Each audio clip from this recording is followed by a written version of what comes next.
السلام علیکم ورحمۃ اللہ وبرکاتہ۔ اللہم ٹی وی چینل پر آنے والے تمام دیکھنے اور سننے والوں کو خوش آمدید۔ حدیث شریف میں ارشاد ہوتا ہے، جو ایک مرتبہ درود پڑھے گا تو اللہ سبحانہ اس پر 10 مرتبہ رحمت بھیجے گا اور اس کے 10 گناہ معاف ہوں گے۔ اعوذ باللہ من الشیطان الرجیم، بسم اللہ الرحمن الرحیم۔ اللہم صل علی محمد وعلی آل محمد كما صليت على إبراهيم وعلى آل إبراهيم إنك حميد مجيد۔ اللهم بارك على محمد وعلى آل محمد كما باركت على إبراهيم وعلى آل إبراهيم إنك حميد مجيد۔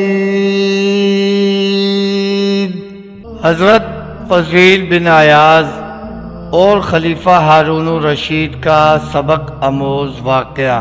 ایک دفعہ خلیفہ ہارون الرشید حج کے لیے مکہ معظمہ گیا۔ مینا میں قیام کی پہلی رات تھی۔ اس کا وزیر فضل بن ربیع رات گئے تک خیمہ میں اس کے ساتھ بیٹھا رہا، پھر ہارون الرشید سے اجازت لے کر اپنے خیمے میں چلا گیا اور خواب راحت کے مزے لینے لگا۔ تھوڑی دیر بعد اس نے اچانک سنا کہ کوئی اس کے خیمے کا دروازہ کھٹکھٹا رہا ہے۔ اٹھ کر باہر آیا تو ہارون الرشید کو کھڑے پایا۔ فضل نے زمین ادب چوم کر کہا، امیر المؤمنین نے اس وقت کیسے تکلیف فرمائی ہے؟ حضور حکم دیتے یہ غلام خود در دولت پر حاضر ہو جاتا۔ ہارون الرشید نے کہا، اس وقت میرا دل کسی مرد کامل کی زیارت کا متمنی ہے، مجھے کسی ایسے بزرگ کے پاس لے چل۔ فضل نے عرض کی کہ یہاں قریب ہی سفیان بن عیینہ رحمۃ اللہ علیہ مقیم ہیں، اگر آپ پسند فرمائیں تو ان کے ہاں چلیں۔ ہارون الرشید نے کہا، ہاں وہیں چلو۔ دونوں سفیان بن عیینہ رحمۃ اللہ علیہ کی قیام گاہ پر پہنچے۔ فضل نے دروازے پر دستک دی۔ سفیان نے پوچھا کون؟ فضل نے کہا، امیر المؤمنین تشریف لائے ہیں۔ سفیان جلدی سے باہر نکلے اور بولے، امیر المؤمنین مجھے پیغام بھیج دیتے، میں خود حاضر ہو جاتا۔ ہارون کچھ دیر ان کے ساتھ گفتگو کرتا رہا۔ چلنے لگا تو پوچھا، کسی چیز کی ضرورت ہو تو ارشاد فرمائیے۔ سفیان نے کہا، میرے سر پر قرض ہے۔ ہارون الرشید نے فضل کو حکم دیا کہ ابو محمد کا قرض فوراً ادا کرنے کا انتظام کرو۔ پھر دونوں وہاں سے چل پڑے۔ اثنائے راہ میں ہارون الرشید نے فضل سے کہا، میرے دل کا اطمینان حاصل نہیں ہوا، کسی دوسرے مرد خدا کے پاس چلو۔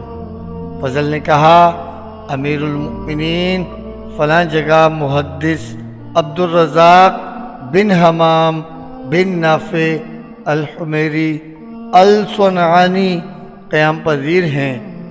ہارون الرشید نے کہا، چلو انہی کے پاس چلتے ہیں۔ فضل نے عبدالرزاق بن حمام کی رہائش گاہ کا دروازہ کھٹکھٹایا تو اندر سے عبدالرزاق نے آواز دی، کون ہے؟ فضل نے جواب دیا، امیر المؤمنین آپ سے ملاقات کرنا چاہتے ہیں۔ عبدالرزاق اجلت سے باہر نکلے اور بولے، امیر المؤمنین مجھے طلب فرما لیتے، میں خود حاضر ہو جاتا۔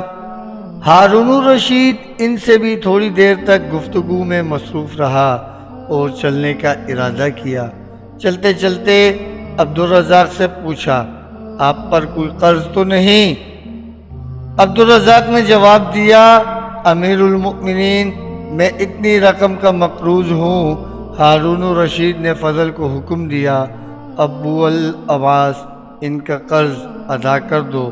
وہاں سے چلے تو ہارون الرشید نے فضل سے کہا، اے ابو العباس، یہاں بھی میرے دل کی مراد پوری نہیں ہوئی، چلو کسی اور کے پاس چلیں۔ فضل نے عرض کی، امیر المؤمنین اس طرف فضل بن عیاض رحمۃ اللہ علیہ مقیم ہیں۔ ہارون الرشید نے کہا، تو آؤ اب انہی کے پاس چلتے ہیں۔ دونوں حضرت فضیل بن عیاض کے خیمے پر پہنچے۔ اس وقت وہ نماز پڑھ رہے تھے یا بروایت دیگر قرآن کریم کی تلاوت کر رہے تھے۔ جب فارغ ہو گئے تو فضل نے دروازے پر دستک دی، پوچھا کون ہے؟ فضل نے جواب دیا، امیر المؤمنین تشریف لائے ہیں۔ فضیل نے اندر ہی سے فرمایا، یہاں امیر المؤمنین کا کیا کام؟ ان سے کہو تشریف لے جائیں اور میرے مشاغل میں مخل نہ ہوں۔ فضل نے کہا، سبحان اللہ، کیا صاحب امر خلیفہ کی اطاعت آپ پر واجب نہیں ہے؟ فضیل رحمۃ اللہ علیہ نے جواب میں فرمایا، میری اجازت تو نہیں ہے، ہاں حکومت کے زور پر اندر آنا چاہتے ہو تو تمہاری مرضی۔ یہ کہہ کر انہوں نے دروازہ کھول دیا اور ساتھ ہی چراغ گل کر دیا تاکہ ہارون الرشید کا چہرہ دکھائی نہ دے۔ ہارون الرشید اور فضل دونوں خیمے کے اندر داخل ہو گئے اور گپ اندھیرے میں فضیل کو ڈھونڈنے لگے۔ اچانک ہارون الرشید کا ہاتھ فضیل کے ہاتھ سے مس ہو گیا۔ انہوں نے فرمایا، کیا ہی نرم ہاتھ ہے، یہ ہاتھ کتنا خوش نصیب ہوگا اگر قیامت کے دن دوزخ کی آگ سے محفوظ رہے۔ ہارون الرشید نے کہا، اللہ آپ پر رحمت کرے، ہمیں کوئی نصیحت فرمائیے۔ فضیل بن عیاض رحمۃ اللہ علیہ، تیرے باپ عباس رضی اللہ تعالی عنہ رسول اکرم صلی اللہ علیہ وآلہ وسلم کے چچا تھے۔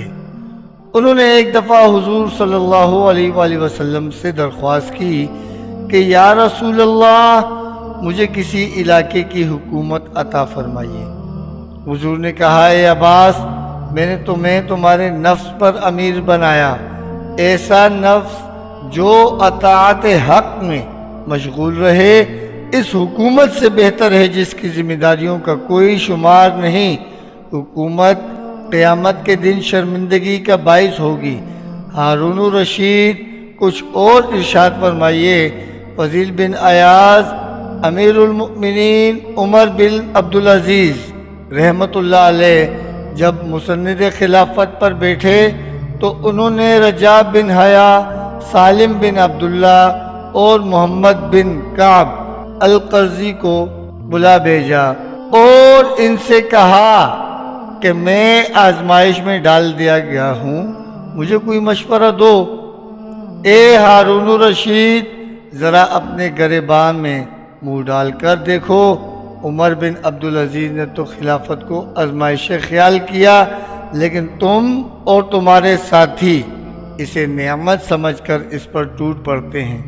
اب سنو کہ عمر بن عبدالعزیز کو سالم بن عبداللہ نے کیا جواب دیا۔ انہوں نے فرمایا، اگر آپ چاہتے ہیں کہ قیامت کے دن عذاب الہی سے محفوظ رہیں تو مسلمانوں میں جو بڑی عمر کا ہے اس کو اپنے باپ کی طرح، جو آپ کی عمر کا ہے اس کو اپنے بھائی کی طرح، اور جو لڑکا ہے اس کو اپنے فرزند کی طرح سمجھیے۔ اسی طرح غیر عورتوں کو اپنی ماؤں کی طرح اور بہنوں کی طرح سمجھیے۔ رجاء بن حیا رحمۃ اللہ علیہ نے کہا، اگر آپ قیامت کے دن حق تعالیٰ کے سامنے شرمسار ہونا نہیں چاہتے تو مسلمانوں کے لیے وہی پسند کیجئے جو آپ اپنے لیے کرتے ہیں، اور جس چیز کو اپنے لیے برا سمجھتے ہیں اسے مسلمانوں کے لیے بھی برا سمجھیے۔ پھر جب چاہے بے خوف و خطر اپنی جان خالق حقیقی کے سپرد کر دیجیے۔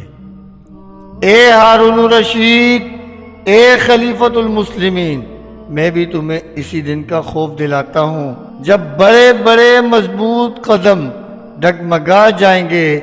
اللہ تم پر رحم کرے، کیا تمہارے ساتھی عمر بن عبدالعزیز کی ساتھیوں کی طرح ہیں جو تم کو ان جیسا مشورہ دیتے ہیں؟ حضرت فضیل کے ارشاد سن کر ہارون الرشید پر رقت طاری ہو گئی اور وہ اس قدر رویا کہ غشی طاری ہو گئی۔ جب ہوش آیا تو کہا کچھ مزید فرمائیے۔ فضیل بن عیاض رحمۃ اللہ علیہ: اے ہارون الرشید، میں تیرے اس حسین و جمیل چہرے سے ڈرتا ہوں کہ کہیں دوزخ کی آگ میں جھلس نہ جائے۔ یاد رکھ کہ قیامت کے دن حق تعالیٰ تجھ سے ایک ایک مسلمان کی نسبت سوال کرے گا کہ تو نے اس سے انصاف کیا یا نہیں، یہاں تک کہ اگر کوئی بڑھیا کسی رات بھوکی سوئی ہوگی تو قیامت کے روز وہ بھی تیرا دامن پکڑے گی اور تجھ سے جھگڑا کرے گی۔ پس اس چہرے کو آگ سے بچا سکتا ہے تو بچا، اور زندگی کی لیل و نہار اس طرح گزار کہ تیرے دل میں اپنی رویت کے بارے میں کوئی کھوٹ اور کینہ نہ ہو، کیونکہ رسول اکرم صلی اللہ علیہ وآلہ وسلم نے فرمایا ہے کہ جس حاکم نے اس حالت میں صبح کی کہ اس کے دل میں اپنی رعایا کے خلاف کینہ بھرا ہوا ہے، وہ جنت کی بو بھی نہ سن پائے گا۔ ہارون الرشید یہ سن کر زار زار رونے لگا، یہاں تک کہ اسے اپنی صدا بدھ نہ رہی۔ فضل بن ربیع نے حضرت عیاض رحمۃ اللہ علیہ سے کہا، امیر المؤمنین سے کچھ نرمی برتیے، آپ نے تو انہیں مار ہی ڈالا ہے۔ عیاض رحمۃ اللہ علیہ نے فرمایا، اے ربیع کے بیٹے، ہارون الرشید کو تم اور تمہارے ساتھیوں نے ہلاک کیا ہے، میں نے انہیں ہلاک نہیں کیا ہے۔ ہارون الرشید کو ہوش آیا تو اس نے حضرت فضیل سے پوچھا، آپ پر کوئی قرض ہے؟ فرمایا، خدا کا قرض ہے جس کا وہ مجھ سے محاسبہ کرے گا۔ پس ہلاکت ہے میرے لیے جب مجھ سے باز پرس ہوگی اور میری کوئی دلیل کام نہ آئے گی۔ ہارون الرشید نے کہا، میں لوگوں کا قرض پوچھتا ہوں۔ فرمایا، میرے رب نے مجھے اس کا حکم نہیں دیا ہے، بلکہ یہ حکم دیا ہے کہ میں اس کے وعدے کو سچا جانوں اور اس کی اطاعت کروں۔ حق تعالیٰ کا ارشاد ہے کہ میں نے جنوں اور انسانوں کو عبادت کے سوا کسی اور غرض کے لیے پیدا نہیں کیا۔ مجھے نہ تو ان سے رزق حاصل کرنے کی خواہش ہے اور نہ میں یہ چاہتا ہوں کہ وہ مجھے کھلائیں۔ بے شک اللہ ہی رازق اور زبردست قوت والا ہے۔ ہارون الرشید، یہ 1000 دینار کی تھیلی ہے، میری والدہ کی میراث ہے اور خالص طیب ہے، اس کو قبول فرمائیے۔ فضیل رحمۃ اللہ علیہ: افسوس، میری تمام نصیحتیں رائے گاہ گئیں اور تم نے ان کو دل میں جگہ نہ دی۔ یہ مال اس کو دو جس کو اس کی ضرورت ہے، لیکن تم اس کو دیتے ہو جس کو اس کی ضرورت نہیں۔ یہ مجھ پر ظلم نہیں تو کیا ہے؟ میں تجھے نجات دلانا چاہتا ہوں اور تو مجھے ہلاکت میں ڈالنا چاہتا ہے۔ فضل بن ربیع کہتا ہے کہ پھر حضرت فضیل خاموش ہو گئے اور ہم دونوں سلام کر کے ان کی قیام گاہ سے باہر آ گئے۔ راستے میں امیر المؤمنین نے مجھ سے مخاطب ہو کر کہا، دیکھا، مردان حق ایسے ہوتے ہیں۔ آئندہ جب میں تم سے کہوں کہ کسی مرد خدا کے پاس لے چلو تو تم اس قسم کے فضیل بن عیاض جیسے مرد کے پاس لے جایا کرو۔ اس واقعے سے ہمیں یہ سبق حاصل ہوتا ہے کہ ہم کبھی دنیا کی طلب میں نہ لگیں، بلکہ اپنی آخرت کی فکر کو ملحوظ رکھیں اور خود کبھی کوئی عمارت اور وزارت حاصل کرنے کی کوشش نہ کریں۔ البتہ اگر مسلمانوں کے مشوروں سے کوئی عہدہ سونپ دیا جائے تو حضرت فضیل بن ایاز رحمۃ اللہ علیہ کی ان نصیحتوں کو اپنے سامنے رکھیں۔ اللہ تعالی ہم سب کو عمل کرنے کی توفیق عطا فرمائے اور حضور صلی اللہ علیہ وآلہ وسلم کے بتائے ہوئے طریقوں پر چلنے والا اور ان کو اپنی زندگی میں عملی طور پر اپنانے کی توفیق عطا فرمائے۔ آمین یا رب العالمین۔